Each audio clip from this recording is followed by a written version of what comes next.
Okay, so the first serious moment that we're getting into here took place at a football/soccer finals match where the YouTube streamer IShowSpeed was there live. Tensions got high as Speed's way of showing support to his club managed to annoy a fan of the opposing teams, to the point where things got physical and Speed's bodyguard had to step in. Bro, what the f?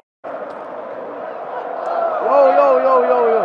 What the f? Why did he put his hands on me, bro? I didn't even touch him. If you had a problem, say something, bro. You got a verbal, bro. You don't put your hands on somebody, bro. I don't know if y'all do that in England, but in Portugal, we don't do that, bro. Cooler heads prevailed in the end as Speed went on to tweet out this picture of him and the fan, saying that he had forgiven him and that they were cool now. Still keeping it in the football scene with Speed, he also did have a brief altercation take place at the Simon charity football match, where him and the YouTuber Ginge posted up against each other. That's a foul. Oh, it's a foul against Speed. It was good use of the body there from the angry Ginge, and we're seeing some of that anger now. And another thing that took place with Speed in this year was when he had accidentally exposed himself during a stream in front of his camera. This ordeal became a huge talking point in the scene, and when he came back to stream again, some people in the chat were mocking him for it, and while he did show that it did frustrate him, like, bro, how the f would you? Damn, motherfucker!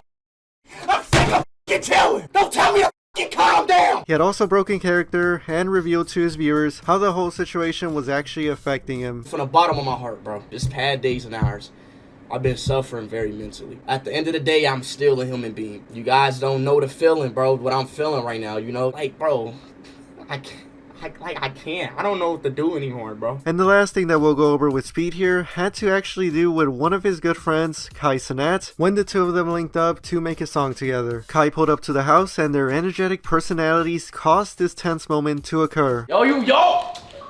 Alright, bro. Hey. Yeah, bro, back up. Hey. What? Oh! You ready to record the song? Bro, who? What happened, bro? Make this song, bro. What happened, bro? Let's make this song. What happened, bro? He's mad because I flung him. And you know, while we're on the topic of Cenat, we also did have a situation take place between two members of his AMP group, that being Agent and Fanum. And this, believe it or not, had to do with the running gag of the Fanum text. Fanum had taken Agent's fridge from his room and put it in his, and when Agent went to go get it back, he did retrieve his own fridge, but then also went back to go get Fanum's as well, to which Fanum did not appreciate. This ain't going nowhere. You gotta take that, my boy. Nah, I ain't going nowhere. What up? That, my boy. This the Agent tag that right. Nope. We getting this one. Excuse me, bro. I'm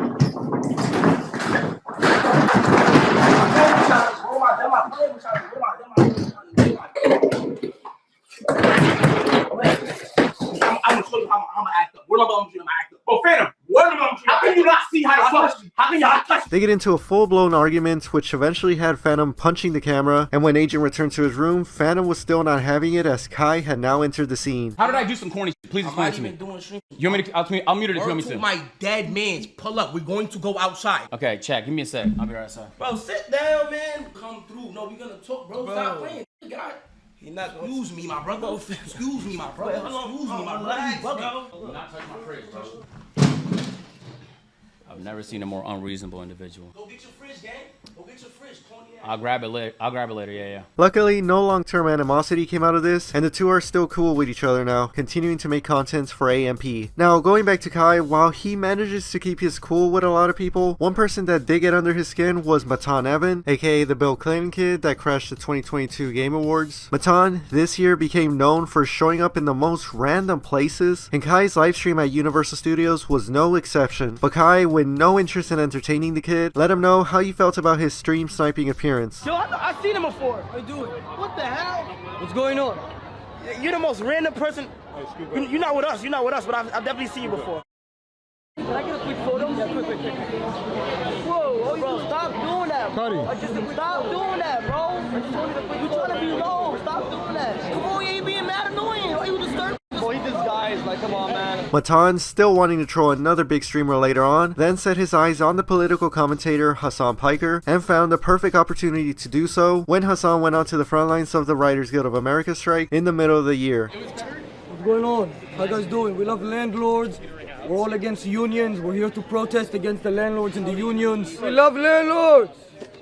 We love them. We love landlords. You want to move away a little bit? No, he said we love landlords. No, we like unions.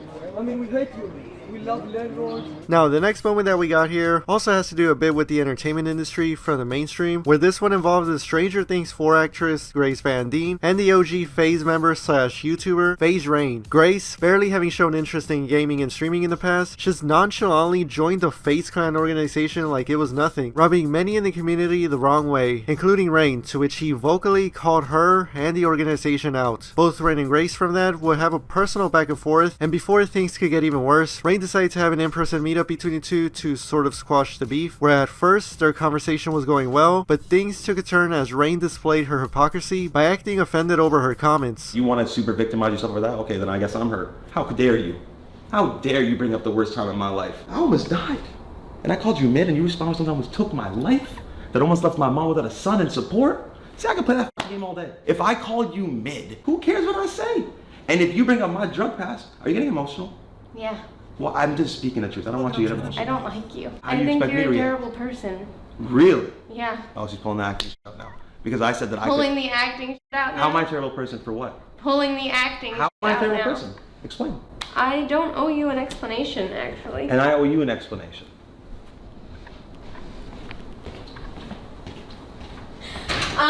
Macho, tell Vera that I'm not doing this video, and if they release anything, that I'm leaving, please. While it's not been entirely clear if Grace had officially left FaZe, she did remove their name out of her bio, but Rain has gone on to claim that she is still in the organization due to industry connections and circumstances. But now, moving on from that side of the entertainment business, we're now going to go on to a bit of the fighting game, where first we saw the second Creator Clash event take place, where in the main event, iDubbbz took the second boxing loss of his career, but became emotional with the support that everyone has shown on that night. What would you like to say to all your fans and supporters? I don't know. This is hard. I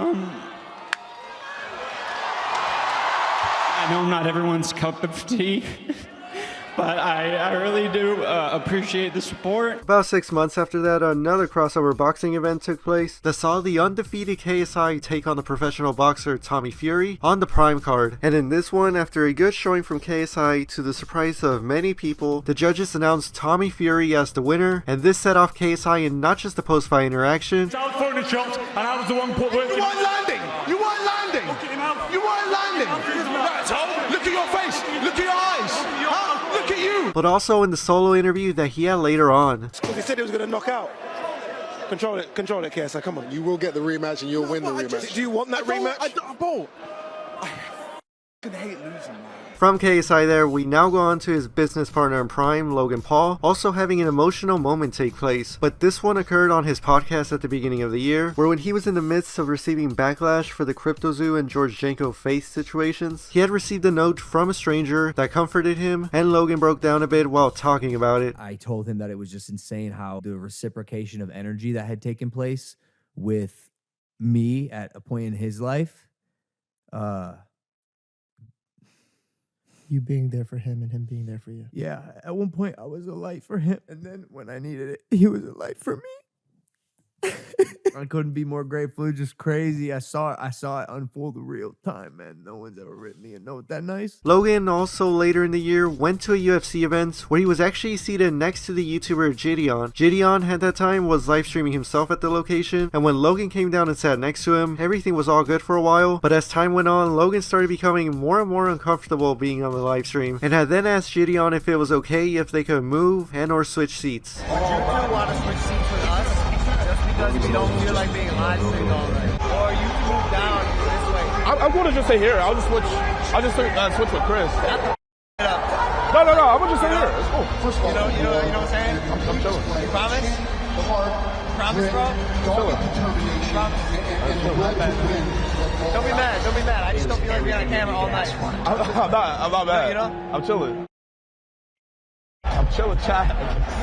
It sounds chilling. I mean, we were there first, technically, but it's all good. Moving on from that awkward moment, JiDion and Logan's brother Jake then started beefing after Jake had mocked JiDion for moving seats on that night. Can you move to your left a little? I'm not fucking JiDion. I'm not a fanboy like JiDion who's like, oh, yes, Logan. Oh, yes, Logan. I'm your own fucking brother, bro. We can go toe to fucking toe. Jake, why didn't you keep the same energy when he your girlfriend while you were still dating her. This ticked off Logan a little bit as his name was brought up and he thought that JiDion had gone a bit too far with his brother. But at the time, both him, Logan, and JiDion were still somewhat cool with each other, just now a little bit more on thin ice. But when the build up to the Prime Cards Logan Paul versus Dylan Dennis fight started taking place, Dylan was consistently going at Logan's fiance online to build hype for their fight, and JiDion expressed that he found Dylan's antics to be hilarious. And Logan, throughout all of this in the background, saw everything going on. Then when the launch press conference for the event took place, Logan got into heated interactions with Dylan throughout the day, including a face-to-face. Your Twitter account is a Logan Paul, Nina Agdola fan I'm the one that page. built this fight. You haven't said Why do you guys do that? Look at me now. And the launch press conference itself. Bro, you've resorted to attacking a woman as your fight tactic? No wonder you're friends with Conor McGregor. Where's Coach McGregor, and why won't he take my bet? He'll be here and he'll smack Why won't he take my $1 million bet? Why won't you pay back to people from Crypto Zoo? I'm working on it, Dylan. Throughout this whole press conference, JiDion was actually there live streaming the whole thing, and when it was all said and done, JiDion went backstage and encountered himself with the now aggravated Logan Paul and made a reference that sent Logan off on him. Logan, can we switch seats real quick? How am I two-faced? How am I two-faced, Logan? I wasn't the one laughing when Jake was making fun of me. I make one comment to ask you corny to switch seats so I can enjoy my day. That has nothing to do with it. It's what you did with Jake. That's all it has to do. It's what you did with Jake. My brother. I defended my brother. But why won't you defend him with KSI? Bro, he's my business partner. Okay, obviously, okay. Hey, I see where your loyalty lies. You mad two-faced. No, I'm not two-faced.